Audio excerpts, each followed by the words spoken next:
O di, University Boulevard. Oo. Ayan. So china-charge namin ni Daddy yung ano, yung CX-90 habang nag-iikot-ikot kasi nakakita kami ng medyo fast charging na ano, para sa CX-90. So 2 hours yun. So lakad-lakad muna kami ng 2 hours. Yun. So dito kami sa ano, yeah, University Boulevard dito sa ano, Alabama. Oh, the locker room. Yun, nakarating kami dito sa stadium, dito sa ano, Bryant-Denny Stadium, University of Alabama. Yan ang football stadium nila. And guys, masaya dito, sobrang gulo dito pag may game. Hindi naman magulo na yun, parang masaya lang. Di oh.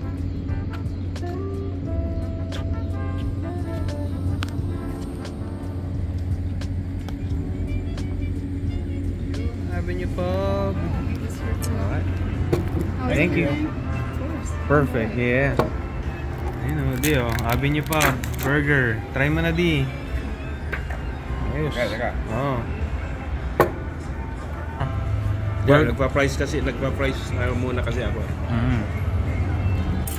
So, dito kami ni Airpot sa university pa rin, pero sa Avenue Pub. Sikat yung mga ano nila dito. Ang maganda dito, konti na yung pagpipilian mo para hindi ka na malito. Ayan. First bite, Daddy, Avenue Pub. Burger. Harap no? Iba din no? Iba rin eh no? Sarap. Alright guys, so itutur ko kayo dito sa Honda CR-V 2025 Touring Hybrid. And sasabihin ko sa inyo kung bakit recommended ko ito, lalo na sa mga mag-start dito sa Amerika, especially yung mga husband and wife dyan na kukuha ng sasakyan. So bakit recommended ko siya sa ano, sa mga pupunta pa lang at mga mag-start pa lang dito. Unang-una nagustuhan ko dito sa CR-V, yung top of the line na hybrid nila. Pag ano, masyadong marami kang dala, ganito lang gagawin mo. Bubukas na yan. Actually guys, nung una kong nakita to, hindi ko masyado nagustuhan kasi iba na talaga yung hugis niya.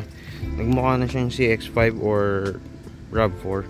Hindi naman ibig sabihin na ayoko ng CX-5 at saka ayoko ng RAV4. Diba yung sa sasakyan ni Nika yung 2020 to 2022 model, parang ang brusko ng dating, parang bilugan. Kaya ito parang naging slick na. Medyo nabigla lang ako sa niya, sa changes niya. Yan. Pero all in all, nag-grow naman yung ano niya. So kaya nakuha namin yung Touring Hybrid kasi si Nika na negotiable na sa kanya tong ano, tong light interior, doon lang ino-offer yun. Or kung hindi ka mag-hybrid, doon lang gusto ni Nika hybrid na, tsaka all-wheel drive na rin pala to. Yan. Of course, mabilis ang review lang naman to, no? Hindi to talaga in-depth. Ba't ko siya mare-recommend? Kasi tipid sa gas. Tingnan nyo guys, nag-on yung EV. Sabi naka-electric mode tayo dahil sa hybrid motor niya. And okay din yung ano niya. Para sa akin, mas mababang upuan yung dating CR-V. Ngayon yung parang upo ko dito para akong naka CX-5. So which is komportable. Nag-iba nga lang. Nasanay lang talaga ako dun for 3 years yung dun sa dating ano, yung year model ng ano ng CR-V. Tapos ayan, ganyan na. Yung display niya naka-pop up na. Tapos pag nasa malalamig na area kayo, pwede kayong mag-heated seats dahil dito sa trim na to. Meron din naman tong driver and passenger na ano, na heated seats. Ayan. Ano pa ba? Okay siya. Kung babae ang mag-own nito, okay, kasi yung dashboard niya is parang mababa. Mas feeling ko komportable maging sasakyan ng ano ng female ang yung last year model. Kasi mas tumaas lang to ng konti yung dashboard niya. Plus yung dati, ito, hindi ka ma-obstruct dito. Kasi ngayon, hindi naman siya sa obstructing, no? Maganda lang siguro dati kasi flashed yung ano, yung infotainment dito. Pero depende na lang kung preferred nyo rin to, okay rin naman. Makakapag-adjust naman kayo. Pero kasi talagang starter friendly talaga yung dating year model ng CR-V, yung 2020 to 2022 or sabihin natin 2019 to 2022 model yon, yung ganun. Ano pa ba? Power seats na rin ito, yan. Nakulangan lang ako dito, hindi naman sa ayaw ko. Nakulangan lang ako dito, hindi pwede iangat to. Kasi dun sa sasakyan ko, pwedeng tumaas yung chair or bumaba sa passenger. Pero parang hindi naman importante yun, di ba? Wala lang, parang nakulangan lang ako dahil kasi nasubukan ko na magkaroon ng ano, nasubukan ko na sumakay. Or kasi yung akin meron yung ganun nga na up or down. May memory ito. Memory seats. May memory 1, memory 2 kung mag-asawa kayo mag-own ng CR-V na to or any CR-V from ewan ko anong year model na may ganun, basta may power seats. Meron na rin nito, I'm not sure pero feeling ko ganun eh, standard yun sa lahat. So kunyari yung asawa mo maliit, nag-set siya ng ano niya, ng sa seat height niya, iseset lang niya sa 1 yun, tapos ikaw iset mo sa 2 para hindi mo na hindi ka na magtitimpla-timpla, babalik mo lang dito, pipindutin mo lang kung saan mo siya sinave, di ba?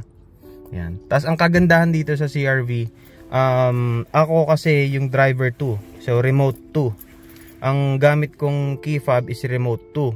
So pagpapasok ako dito sa sasakyan na to,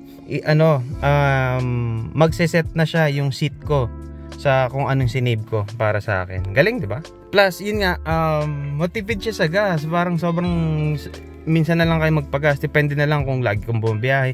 Kung city driving kasi, yun ang malakas kumain ng gas eh. Dahil stop and go, stop and go, stop and go.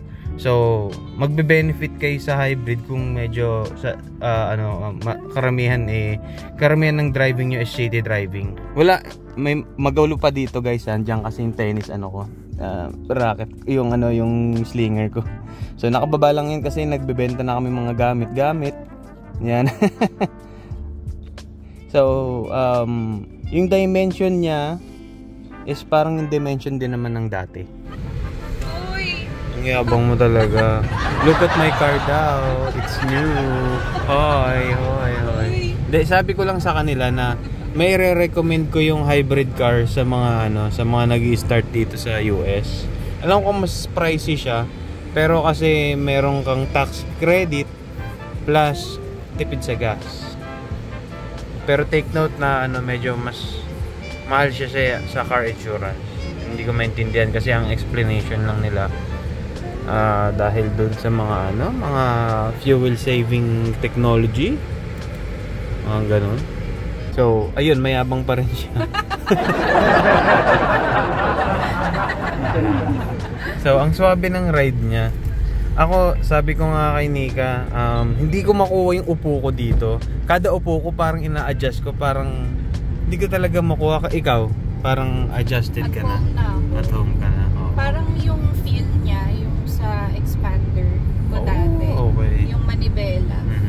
Magaan. So yun, papunta kami sa magpapa-register ng car. And gagawin din namin yung swap tag, parang gano'n, swap tag. Yan. Orasan natin guys gano'ng kabilis ang pa-register ng car, okay? So it's 9:02, kapapasok lang ni Nika sa may sa office. O orasan natin yan ha. So guys, tapos na. Parang 6 minutes lang. 2, 3, 4, 5, 6, 7, 6 minutes lang. Ay, ang bilis naman guys. Sinabi mo ba na tayo nag-open? Oo, kami. Uy, grabe, hindi naman. Ayan. Guys, tingnan nyo, oh. Wow naman. Ay, nakalimutan ko ang screwdriver. Lalagay na sana. Pero okay lang para Sabay. Oo. It feels, pa rin. Feels brand new. But to? Wow, not to brag, but to inspire. Sige nga, inspire mo nga kami. Guys, kumuha na rin kayo. May pera na, extra kayo pera.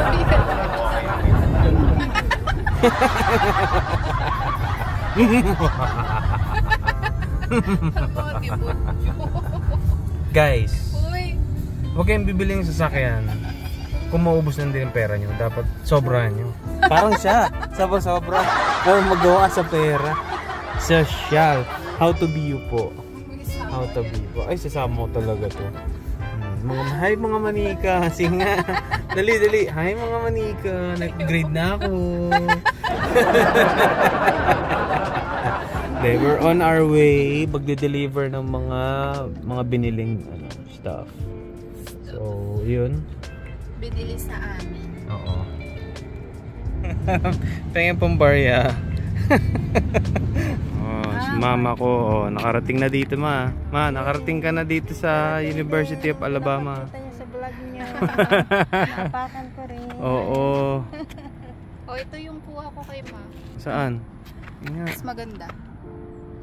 Wow. Shiny and bright.